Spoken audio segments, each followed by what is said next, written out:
6 number गली में मस्जिद पर अभी बम मारा गया है। तरावी हो रही थी, बम मार के भाग गया सब।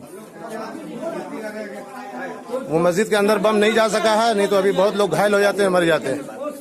अभी पुलिस को इन्फॉर्म किया गया है, अभी पुलिस सब आई है। कांकीनारा, वेस्ट बंगाल, 24 परगना, 6 नंबर गली जामा मस्जिद पर बम मारा गया तरावी के दौरान।